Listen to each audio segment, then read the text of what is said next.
Wow. Okay, good. 3, 2, 3, 2, 1, go. Okay, hey Jason. We could not record last week because I was sick and there was a lot of construction in my building. I'm so sorry. And we could not. Things are happening in our normal lives, right? This thing is like, unfortunately, we aren't like an Elon Musk type character. We can't make this the main focus of our lives. We're doing this in our free time. And when things happen in our like normal lives that we can't, let's just say it's outside our circle of influence, right? Yes. Things that we can't control, Yeah. our free time gets affected, and hence, we can't always do the podcast on time. Yeah, But I agree. that being said, we apologize to the people who do look forward to the new episodes, Yeah. and we will be more diligent in the future. Fair game. I do agree with you. And now we were about to do some changes to the podcast too. Some nice changes, some needed changes. Oscar, do you want to start explaining? So what Jason and I have discussed is that every month we'll have a specific theme to focus on instead of just the normal ramblings we've been having, which I think have been good. But nonetheless, because we're looking to make this podcast a main focus in our lives, we would rather make it work the way like an organization will work, which is to have a focus, something for the listeners to look forward to every month, to know that this week they're going to discuss this topic or push a particular topic down the road for the next 4 weeks. And Jason, what do you? Yeah. That's actually basically it. And every month we'll have a theme. For now, we will make the themes, but we've talked about like ideas in the future where like listeners will be able to vote on the theme, or like you guys can get like you can put your input into what kind of topics you want to see us talking about. And Exactly. Yep, we'll be talking about the theme for the whole month, and each theme it won't be like anything shallow. It'll be something that we can dive deep into, like, and dissect in multiple ways. Exactly. Yeah. And I just want to add, like Oscar said, it's not that our talks have been bad. It's just that in order to grow it, I think we just found out that we need more focus, and we need more direction, and to bring more people in. Exactly. And I think this is the best way. One of the best ways to do it. I think we're both in agreement on that, and hopefully you guys will be able to like get behind us too. Hopefully. Very good. Yes, sir. Yes, indeed. So I actually have a picture, Oscar. I'm gonna send this to you. But in the meantime, you can introduce the theme for February and March. February's only 1 week, but yeah, February and March. Yeah, so the theme for this week and the rest of March will be religion. Religion. What is religion? What do you think about religion? How does religion impact your life? Do you believe in religion? Do you think religion is necessary? Why do we have a religion? That will be the theme of this month. You can open Discord, right? Yes, I can, sir. Yes, I can. All right, there you. Wait, that's the wrong one. Okay. Wait, that's the wrong one. Sorry, 1 second.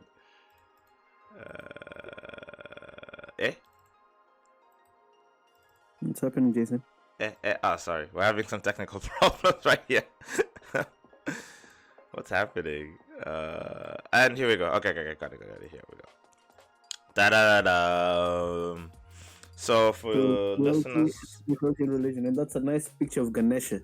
Yes, for people who are tuning in, we have a little bit of we'll be having theme covers, just to post on social media and stuff like that. So, like Oscar said, it's religion and spirituality, and that'll be on between February and until the end of March.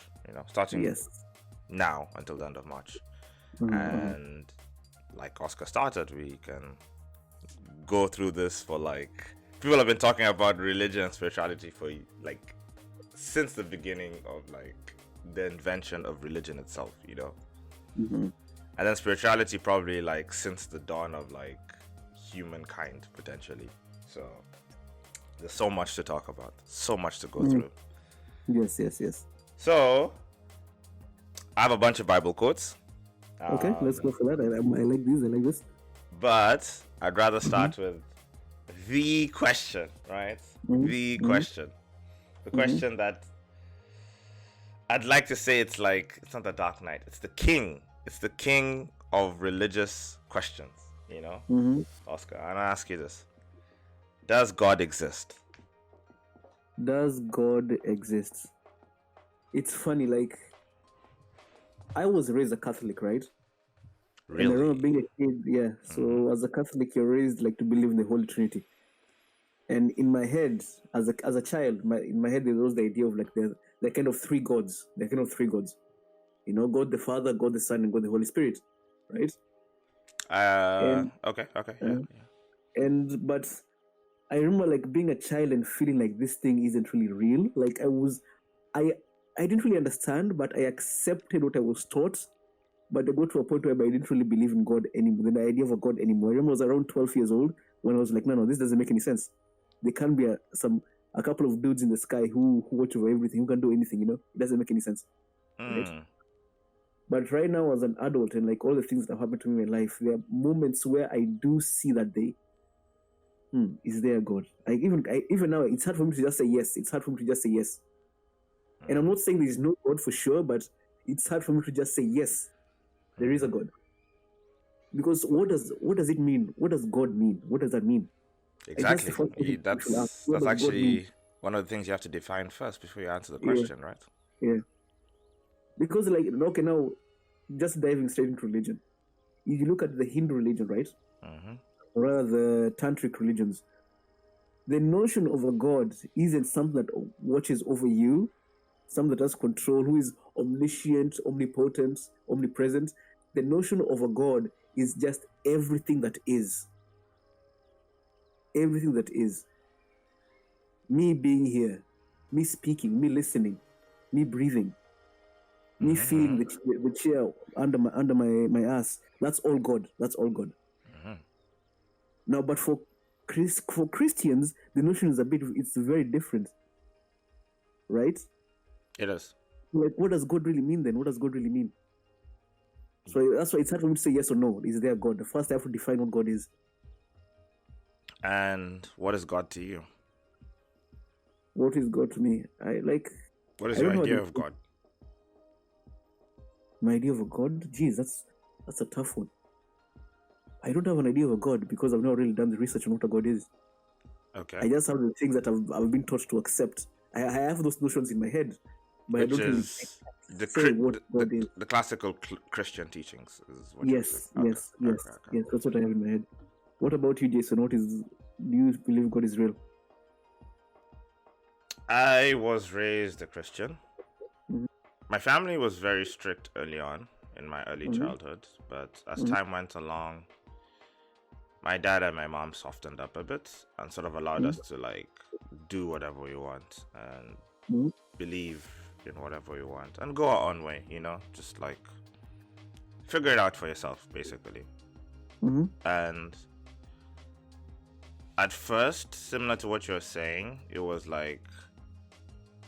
I never really questioned it, never really questioned Christianity.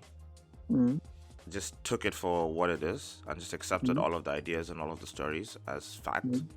It's only in my later years, specifically in my teenagers for 14, 15, and then leading up to universities, when I started looking at Christianity and I'm going there's a lot of things that don't really make sense to me here, right? There's a lot of things we all know as Christians, a lot of contradictory things in the Bible, and if this is the word of God, then why does it seem like there's so much imperfection in the book? And then we can talk about why there's so many writers to the book, right? There were so many things that are just so weird. And then Christianity has a lot of similarities with the ancient particularly the origin story, right? And even the story of Jesus. It has a lot of similarities with the ancient origin story of which god? I can't remember the Egyptian god name. Yeah, Horus. It was Horus, yeah. It was Horus. So all those things just culminated, and it was just I'm gonna I'm gonna try and figure out what it means to be spiritual without Christianity. Because Christianity just doesn't seem to be cutting it where at that point in which I was in my life, you know. So this is like during high school, university years. But then leading up to now, I don't. If we take the definition of like the Christian God, like an actual being in the sky looking down on us, I don't think that God exists, you know. But then if you're going to use a definition, or the definition I like to think about nowadays, in which I believe in, where God is more of a manifestation of what we think is the ultimate good, and the best way to like govern and judge our lives. And in that way we are like, basically there's a God within us, right? Or God is within us, sort of thing. In that way, then I do believe in a God. Okay, I see that. So yeah, again, like the definition of God here is what really makes and breaks your answer here. Yeah, exactly. It's all about the definition. Like, if you're a Christian, God means one thing. If you're a Hindu, God means another thing. If you're a Buddhist, the idea of a God means another thing, you know? So I don't know, like, there's this funny notion in Buddhism whereby gods are the most trapped beings in existence, right? Like, the god of the mountains is always just going to be the god of the mountains, you know? There's nothing else it can be. But all gods wish they were human beings. Because not really human beings, all gods wish they were human beings who are monks. Because only human beings who are monks are able to get on the path to liberation. Say that again. So say that one more time. Only monks? Like, only monks are able to get on the path to liberation. Spiritual liberation, you know? But gods can't be that. Gods wish to be that. To be the monks, you know? So now you see in the difference between like the Christian idea of a God, which is something omnipotent, omnipresent, omniscient, this that is everything and nothing at the same time, is so different from the Buddhist notion of a God, which is something that is trapped, being one thing forever, can never change its ways. You know, like, think about this, like someone who's a drug addict, you're trapped in your addiction, you know? That's like the Buddhist notion of a God. You're trapped, something that's trapped, you know? So it's upon you to free it? No, you can't free it because it is what it is. It is what it is. The God is there. The God is the God of the mountain. The God of the mountain will never stop being the God of the mountain, you know? The God of the rivers will never stop being the God of the rivers, you know? But the gods of the mountains and the rivers wish they were monks. So they don't have to be what they are right now. So they can free themselves from what they are right now. So it's more of like the freeing of yourself from that cycle, or from the change. That those chains of existence, you know? Yes. But now, according to Buddhism, only monks can do that. Only monks have the power to free themselves because they're practicing daily. They're meditating, or they're practicing mindfulness. I don't know, whatever they're doing. So when you say monks, it's more of like practitioners of people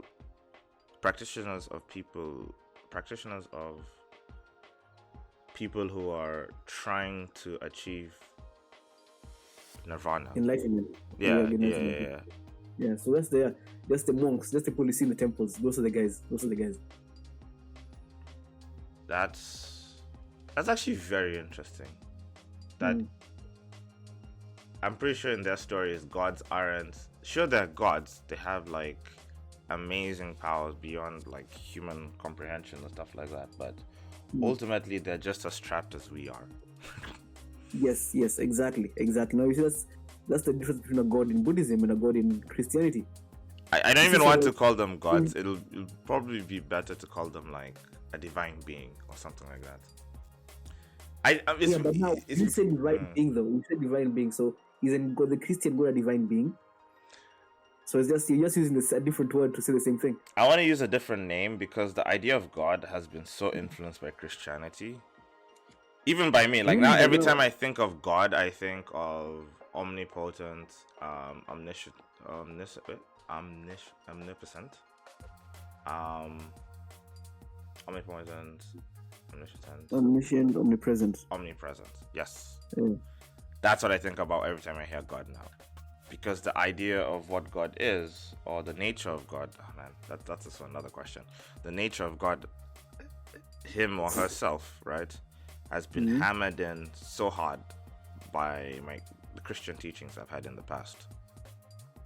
Oh, okay. So like again, we know names are important. So like that's why I want to make a new name or like divide it and try to separate away from. Maybe I'm the one who needs this in my mind. Yeah. So like I'm saying, not just you. So I agree with you because as Christians, we have an idea of what God means, right? Yes, a very strong one. Then, okay, so let's use a different language, right? Let's use Japanese. Now, in Japanese, God translates into kami-sama, right? Kami-sama, yeah. But now, kami-sama is not used for Christian God, right? Because in Japanese, people say kami-sama, they're not thinking about God the Father, right? Yes. They use whatever other gods they have over here, right? You're right. They use the Father. Like Japanese Christians use Japanese word for Father. Exactly. So, like, what is God really? What is kami-sama? Yeah. That's basically it. Actually. Wow. Well done, Oscar. Wow. Yeah, putting in a different language actually does help. Exactly, it really helps. Yeah. Nice. All right. So, with that being said, does this question matter? Is God real? Does it matter? Because people have argued over this, like atheists and religious people have argued over this for like, for such a long time. I'm talking about hundreds and hundreds of years. So I think like for the sake of this podcast and like for the sake of religious writers and philosophers and publishers, this question matters because you're making money. This question makes you money. All right. Besides the commercial / business aspect of it, I understand what you're saying. Creating the spectacle. Besides the spectacle. Yes. But in the grand scale of things, this question doesn't really matter, because like the existence or non-existence of a God doesn't really I don't think it's going to really impact how one lives their life, unless it might and it might not. Like for me personally, if I'm to wake up tomorrow and find out God isn't real, I won't really change the way I behave. You mean the Father isn't real? Isn't real? Yeah. If I wake up and find that God is real, it's like okay, so it's all the same. My life will go on as usual, There's not much will change. Not much will change. Maybe I might pray a bit more. Save your soul. Yeah, exactly. That's about it. But everything else will stay the same. Okay. That's interesting. I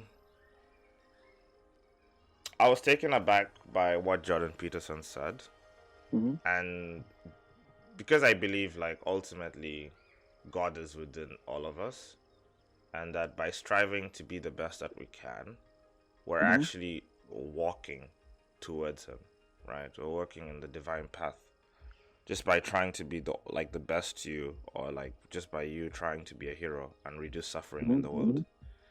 So in that way, it's like, even though I don't necessarily believe in the classical idea of the Christian God, I try to act as if he exists. I try to like manage my life as if he exists, and obviously it's not really a strong mindset I have. It's still something that's new that I'm developing. Because like basically when I abandoned Christianity, I was basically even though I still had some spiritual ideas, I had no religion. I considered myself like non-religious.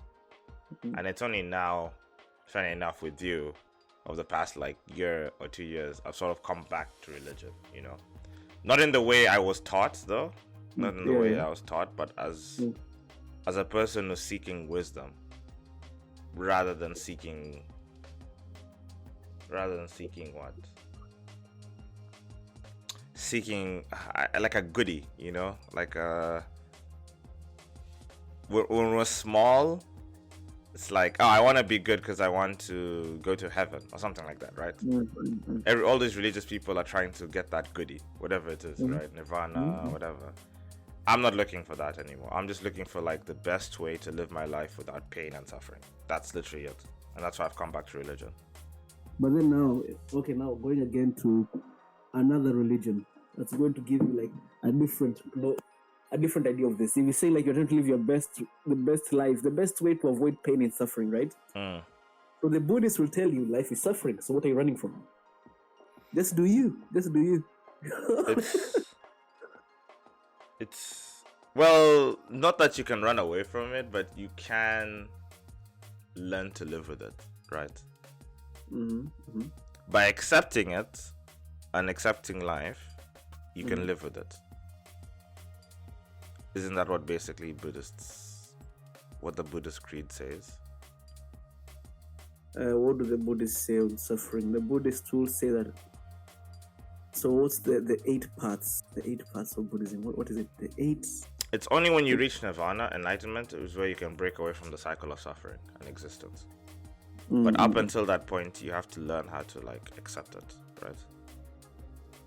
So I was wrong about the 8 paths. So like there's the noble 8-fold path. Wait, Oscar, you were previously. Wait, you're still a Buddhist, right? Are you a Buddhist anymore? I'm not really anything right now. Like I'm just figuring my way around. But I was a Buddhist for a while. Yeah, you should be like teaching me all of this, man. You should be schooling me. What's happening? No, I can't school anyone or anything, man. I cannot school. You're literally a teacher. Anyway, sorry. So eight paths. No, sorry, not 8 paths. The 4 noble truths. Okay, the 4 noble truths of Buddhism are: number 1, life is suffering. Life is suffering. Number 2, there is the origin of suffering.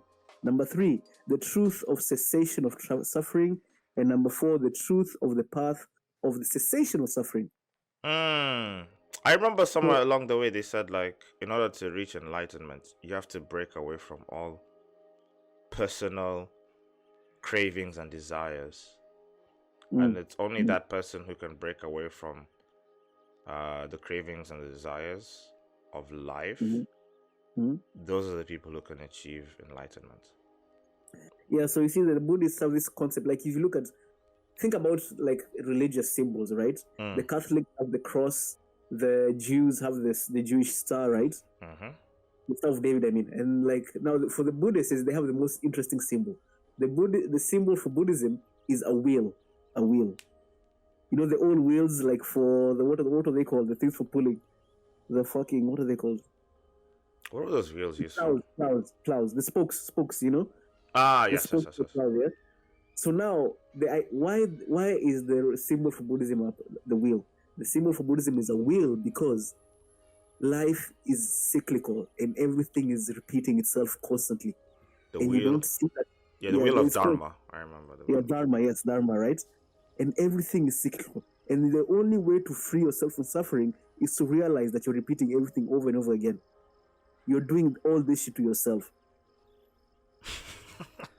And the moment you stop, you stop the wheel from turning, that's when you're free. Which is a really strong idea, you know. I really actually like it. Like everything is focused on you, right? Yes. If you correct your ways and thinking, you will free yourself from the pain and suffering. That is that cycle, right? Yeah. There's much more focus on inward thinking in Buddhism, and that's what really drew me to Buddhism in the first place. You know, when I got curious about it in, I guess, university years. Yeah. The more interesting one to me will be like Tantra, the tantric religions of the Hinduism, you know. So there's this guy called like Osho, right? There's this really interesting documentary about him on Netflix called Wild Wild Country. And Osho, he says in Tantra, in those tantric religions, in Hindu religions, there is no such thing as good and bad. Those are human concepts. They don't exist. They don't matter in the universe. There's no such thing as good and bad. Things just happen. But as we are right now, we cannot accept this. We should not try to accept this because it will destroy us. I think we can accept it. I don't think we can live with that mindset though. Yeah, now okay, so because when people hear, like, as we've been raised, we've been told there are good things and bad things. Yeah. Punching someone for no reason is a bad thing, you know? Helping a friend is a good thing, right? Now, the simple reason, like the base reasons why being told good and bad don't matter is because the assumption might be that there's someone who's crazy enough who once they're told good and bad don't matter, they'll go around punching people, you know? And but it also creates guidelines and rules, you know, to live in society, right? Yeah, and me and you we know what it means to live within order, to have order, because those laws, if they weren't there, then man, it's weird. It's like, why? Like, I would ask you another question, right? This raises another question. Why do we pay taxes to a government? So we pay taxes to the government that hires a police force to make sure that we don't break the law. So if you remove the government out of the equation for a second, we're paying people to watch us not break the law. When the question would be like, you guys are adults, right?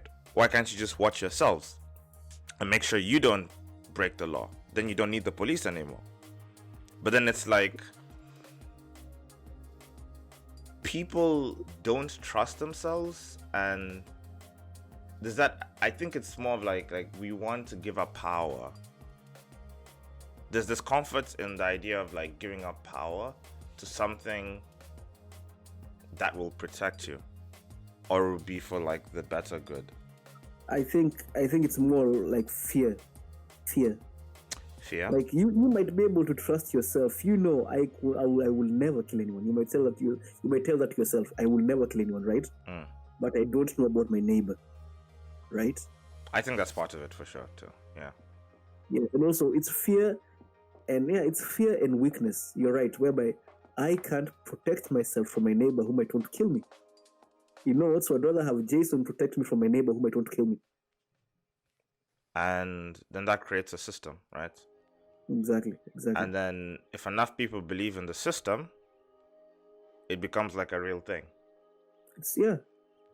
Like, have you read this book, Homo Sapien, by Yuval Noah Harari? I think you've recommended it to me at least once or twice. So like, he says this really interesting thing in the first couple of chapters. I don't remember what chapter it was, but he says that most of the things that we value so much in this life are not real. And he goes on to say, like, France is not real. The geography that we call France is real, but the country itself is not, but the state is not real. You know? Peugeot, the company that makes cars, is not real. It's only real on paper. I'd like to say it's like we've created a simulation on top of the real world. Exactly. It's a game. We've created a game on top. Exactly. We've created this game of Monopoly. So everyone will just come to agree, like, okay, so Jayson believes it, I'm going to believe. And because me and Jayson believe, Yimiko will believe. Because me and Yimiko believe, Ra will believe, you know? And that's how it grows, you know? Yeah. Yeah. Another thing is like money. Fiat money. Fiat money, specifically. Yeah. It's just paper, you know? Yeah. As like, okay, I'm assuming most people know, but like fiat means in Latin as let it be so. Let it be so. Let it be so. That is to say that fiat money doesn't necessarily, it holds no value in and of itself. It only holds value because the government has issued a law, and we live in a society that says that it has value. That's pretty much it. So that being said, it's just trust. That's really what holds this whole system, fiat money system, together. It's trust that this money will be able to go out. Like, you can go out with the money and buy stuff with it. The money itself isn't connected to any real resources. It's paper. It's literally paper. You know? And, you know, if money really held any real value, like if it was like actual wealth, then Zimbabwe would have been one of the richest nations in history. Yeah. So we know that money itself isn't real wealth. But but this like it is what it is. Like, this is the game that we've decided to play with one another, and we can't deny that this game has created a lot of like wealth and prosperity for quite a few people, you know. Like me and you, right? Yeah. So there is importance and value in believing in systems like this in order to like better govern ourselves, is basically what I'm saying. I don't know if you think differently. Human beings are just like, man, we need order. I agree with that. We need order, man. So do you have I'm pretty much done with that. I like the way this started from if the question's important or not, you know. Yeah. And that's a nice to the theme of the month. Is the question important? And I say it's not. It's really not important at all. It's not important at all. Unless you're trying to make money. I basically said I think it's important for me, but for everyone else, you can have your own answer. I think you can have your own answer. It's fine. And I have a bunch of quotes here from the Bible. We talked about Buddhism a lot, but now we're gonna get into one of the most best-selling books of all time. Yes, definitely the best-selling book of all time. Why do you think it's the best-selling book of all time, Oscar? I've talked about this with you a lot, and it's just, to me, it always jazzes me that this book is like almost 2,000 plus years old, right? Yet, if you look at the sales of the Bible, man, it's like a rock album that was dropped like, okay, not a rock album. Rock isn't that popular anymore. Pop. It was like a huge pop album that was dropped like a few months ago. You know, some hot shit. You know, everyone can't get enough of it, and it's just like, man, how are some of these lessons and teachings still relevant 2,000 plus years later? How is that possible? So number one, the book, I would say the book is popular because in the beginning, the only people who could read the Bible were the monks, the Catholic monks, that right? Is true. Because it was all in Latin. But then with the invention of the print, so what happened is in the 1500s, 1500s I believe, or 1400s, I'm not sure. When the Black Plague hit Europe, what happened is most of the monks, the only people who could read and make copies of the Bible, died. They died. Oh, a lot of them died. Yeah, a lot of them died. Not all of them. A lot of them died.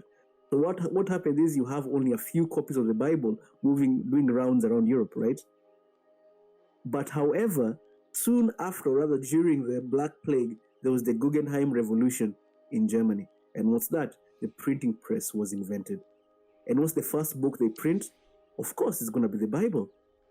And now there are hundreds of copies just doing rounds, maybe even thousands doing rounds. But it's still in Latin. Not everyone can read Latin. So you have Martin Luther who comes and teaches the original people. Martin Luther. Yes, the original, or junior. The original. Was he German? Was he German or yeah, Dutch? he was German. He was German. He goes around teaching people how to read the Bible, right? So people can have their own way, their own Bibles in their house, their own copies of the Bible. They can interpret it themselves. But now because Martin Luther didn't like the fact that the Catholic Church had this thing called Indulgences. Do you know what that is? An indulgence. No. What does that mean? So in the past, the Catholic Church had this crazy thing called an indulgence, which meant that you can pay the Catholic Church to shorten your time in purgatory. Oh, okay. Yes. This is, it's very infamous. Yes. Yeah. Martin Luther did not like this at all. So he went around giving people their own copies of the Bible so they don't have to go and listen to the Catholic Church telling them this nonsense, right? I remember. However, continue. However, what happened is, after a while, even Martin Luther realized the way people interpret the Bible is fucked up. People are taking things too literally. So he started killing people for misinterpreting the Bible the way the Catholic Church was doing. It's like heretics. Heresy. Yeah, exactly. Wow. So now that's what happened with the Bible. So now it just more and more copies being made. Everyone wants their own copy because finally we can read, we can understand the Bible. It's being published in the languages in like local dialects and stuff. And then now you have the Bible leaving Europe and coming to Africa and South America and Asia in the form with missionaries, right? And yeah, it goes to this place where the population is just booming. Think of Asia, think of Africa, just booming populations, and everyone is now turning into a Christian, right? And not only are they turning into Christian, they are convinced that this Christianity was their idea. It was theirs to begin with. I think that's the real like, that's why the best-selling book in the world, and that's why you have black people fighting whether or not Jesus was black. Like, it matters. Does that really matter? That's the real hook. Yeah. Of the entire idea, because it's so surprising to see that countries that have deep like history that is totally separate, like worlds apart from like Western civilization, like the ideas normally held in Western civilization, the culture that's in Western civilization, and it's obviously through that culture that where Christianity was born, right? So you see elements of like that culture and that history in Christianity, right? But when you take Christianity and you put it in Africa, you can see that this is a different entity. This is different from the ideas that already exist in that environment. Yet people are still holding it as if, like what you said, this is the best shit ever. We're the ones who made it, you know? Yeah, like Christianity is African. Like I remember being a kid and going to like the churches in my father's hometown. You know, my father's hometown is like, I keep telling people, when you talk about countryside in Kenya, at least back when I was a kid, countryside meant no running water, no electricity. Nothing. And when I used to go to my father's hometown and go to church and listen to them speak so piously and say that Christianity is African, and I couldn't believe they were saying that. What did they mean? It's just today. Christianity is African. And the irony is that the statue of Jesus, or the picture of Jesus behind them, he's white. So it's like, I think it's so poetic. It's the irony is perfect. It's so perfect. But still, it doesn't, like, at the end of the day, it doesn't matter whether Jesus is black or white. It doesn't really matter. It does. It at least. It shouldn't. Yeah. So like, It's funny how, like, you look at Africa, at least Kenya, for instance, the religions that used to exist prior to Christianity are either all gone, or if they are there and you do believe in them, they are called witchcraft and black magic. How crazy is that? Chowy. Like, exactly. Like, we have denigrated our own religions to the level of witchcraft. That's all they are. It's witchcraft and black magic. But Christianity, that Western religion, that's the real shit. That's real. You got the Imperial British people to thank for that one. Yeah. You got to clap. They did a good job there. But no, like what you said, it has completely destroyed, just created even more division and disconnection from our own history and culture.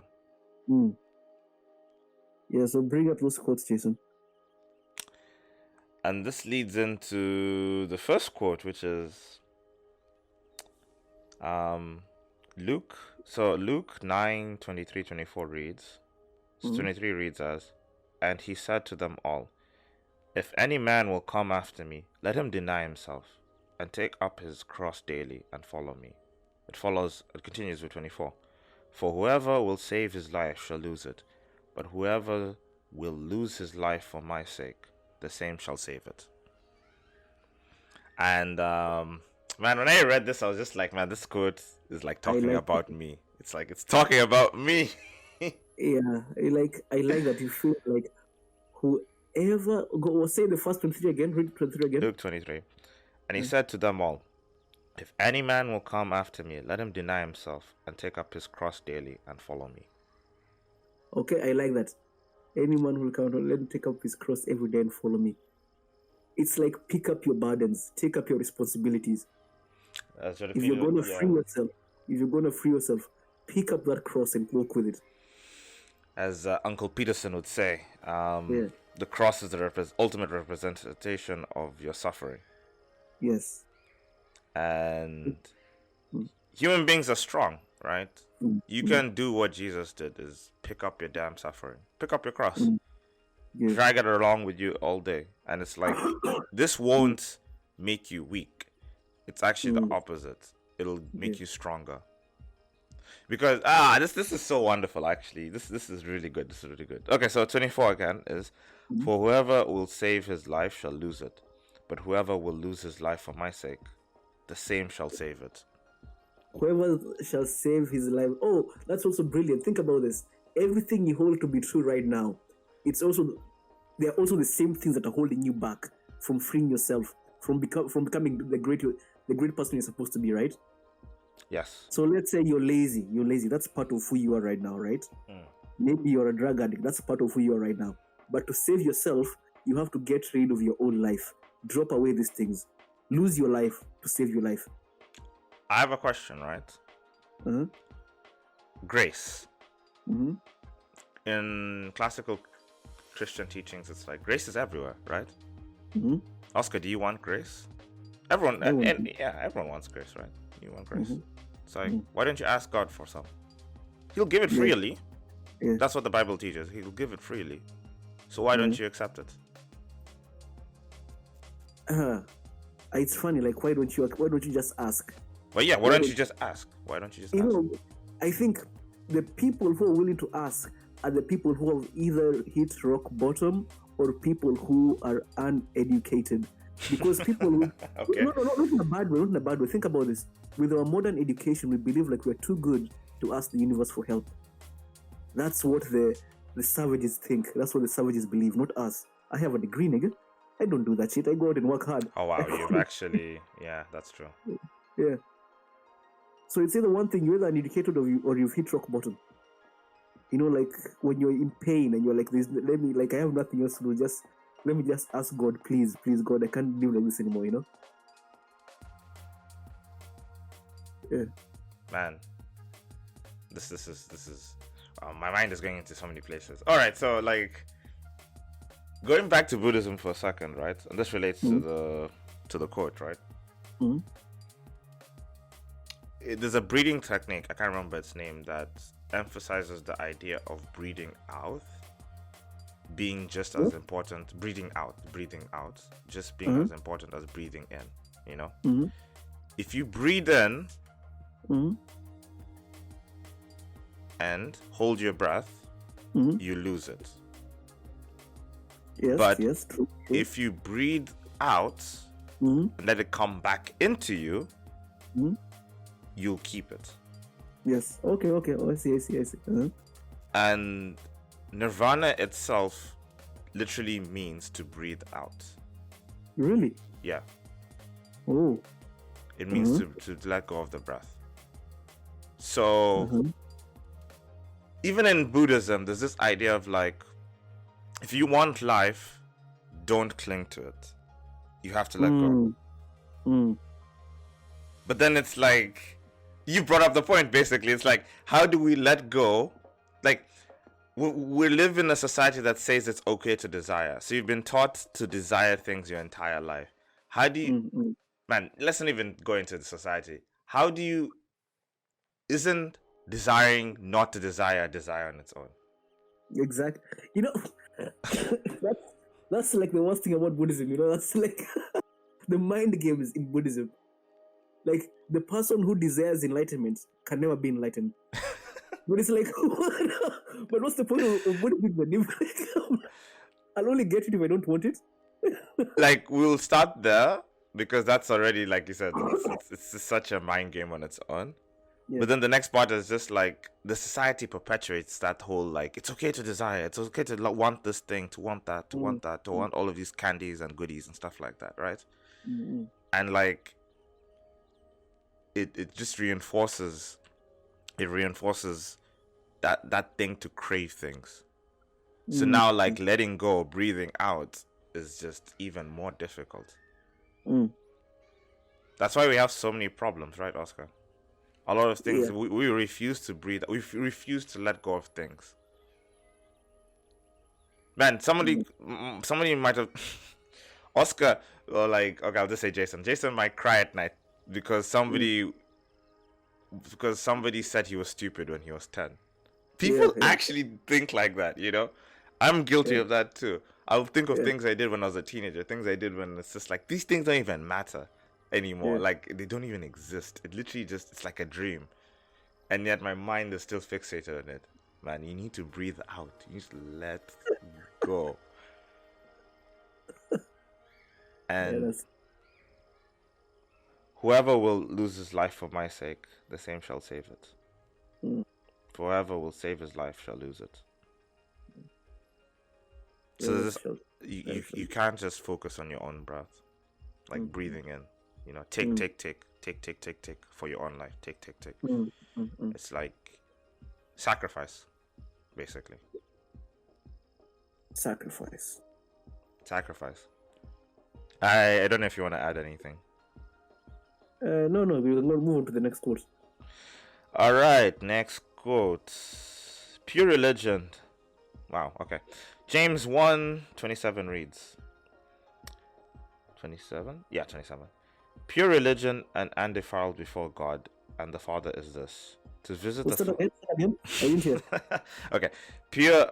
James 1:27 reads, pure religion and undefiled before God and the Father is this: to visit the fatherless and the widows in their affliction, and to keep himself unspotted from the world.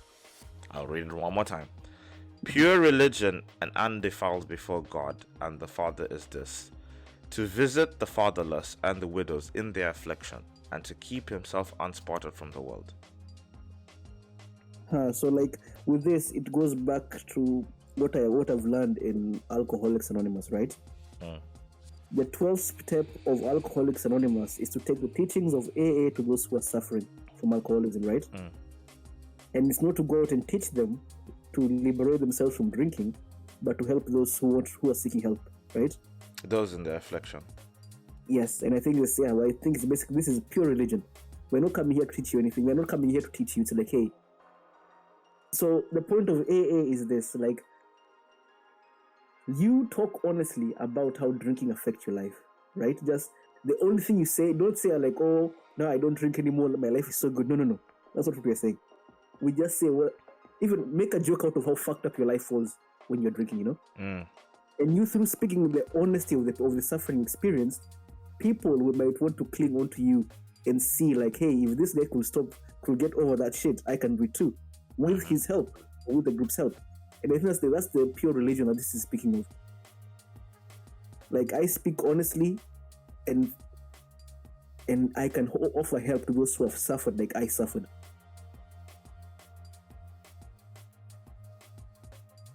Wow. I think, and like AA can be compared to a religion on its own. You guys have your own creed. You have your own. Yes. It can be compared to a religion. It's its own brotherhood, yeah. Like it could be compared to a religion. So it kind of makes sense, like what you're saying. I like how there's an emphasis on the fatherless and the widows in their affliction. That is to say, like, some of the most greatest pains or tragedies in the world are like the fatherless children, or the wives that lose their husbands. So by taking to their affliction, okay, so it's the last part, right? And to keep himself unspotted from the world. What does that mean, though? I don't understand that. I don't understand. To keep himself unspotted from the world. I don't understand what that means too. All of like everything else kind of makes sense to me up until that point. And to keep himself unspotted from the world. Is that to say that you don't want to necessarily show people that you or God, I'm not even sure who he's talking about. I'm assuming God here. God doesn't necessarily show the ways in which he's working in your life. I don't know about that, man. That even though he might be supporting you, it won't be readily apparent in your life. Because to keep himself unspotted from the world. No. Okay, I think this is what this really means, right? Going back to the whole like to visit the fatherless and widows in their affliction, is to not become caught up and believe that you are the wave. Okay, let me explain that in a different way. To not be caught up in your own vanity. If you're helping the fatherless and the widows, right, of the world, people will start seeing you as a hero. And we all know, you know, if you take the hero persona too far and you start believing it in yourself too much, you become arrogant. And people start what's past a hero in terms of like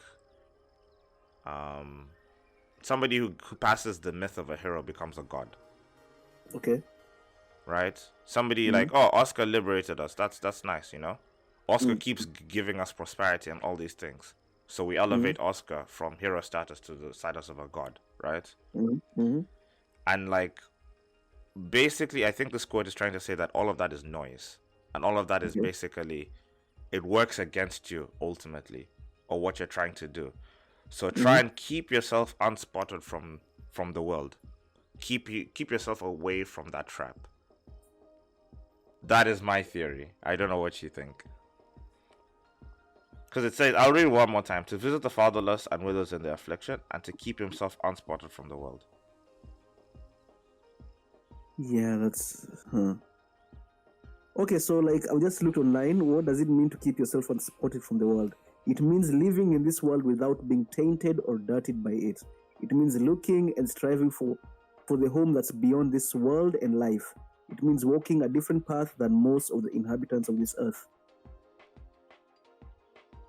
Oh, okay. So I took it too literally. Okay, well, I was... Okay. It's a little bit more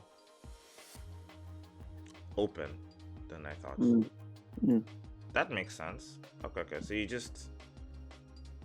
Because the world can change you, right? That makes sense. The world can change you. So to keep yourself away from the world is to keep yourself, like you said, away from all of the evil, the things that can corrupt you. Yes. So, next quote. Oh, the famous one. This might be the last one, actually, because we're just about to reach the 1 hour mark. Okay? Psalms 23:4. Psalms, sorry. Yeah. Yeah. Though I walk through the valley of the shadow of death, I will fear no evil, for thou art with me. Thy rod and thy staff, they comfort me. So I'll read that one more time. Yea, though I walk through the valley of the shadow of death, I will fear no evil, for thou art with me. Thy rod and thy staff, they comfort me. I think this one's pretty straightforward, you know? Yeah. God is with you. Why would you fear evil if God is with you? Right? He is with me.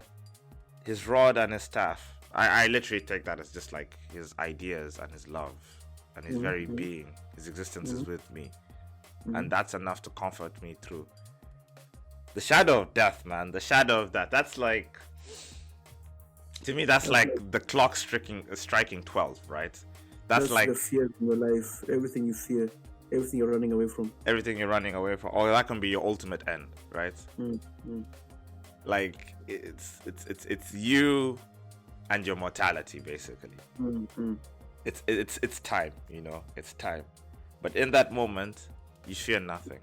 Why? Because you know God is with you. Exactly. Are you gonna add anything? No, that one is pretty straightforward, I think, and it's also been repeated over and over again. I don't think there's anything we can add to that. All right. Matthew 5:6. Blessed are they which do hunger and thirst after righteousness, for they shall be filled. Oh, this is a good one. I like this one. Okay, I'll read it one more time. Matthew 5:6 reads, Blessed are they which do hunger and thirst after righteousness, for they shall be filled. Yeah, this one is good. I think it's like if you chase a meaningful life, you will be satisfied with your life. And it's not that you're hungering for righteousness. That means you might not be satisfied at the end of the journey, but you're just pursuing that goal. And through the pursuing of a goal, you will be satisfied with what you're trying to achieve in your life. Yeah, I actually totally agree. The hunger, I like we all know it, right? Mm. Wake up in the morning, Oscar, eat a small meal, work out. The meal after that workout will always feel 100 times better, you know? Yes. Than if you just straight up just woke up, ate a big meal, and then that's it. Yeah. So after a good workout, after like a long, exhausting exercise or sports or whatever, right? Or like marathon, you go eat some big ass meal. You feel super satisfied, right? You feel like I've done something. Yep. And that moment of satisfaction, I don't know. I think it's very little things that can compare to it, actually. And like what you said, this doesn't necessarily have to be like physical labor. It can be a goal. Any goal you set for yourself. Exactly. Do we have time for one more? Maybe if the small one more. Proverbs 21:3. To do justice and judgment is more acceptable to the Lord than sacrifice. Wait, what? To do justice and judgment is more acceptable to the God. Sorry.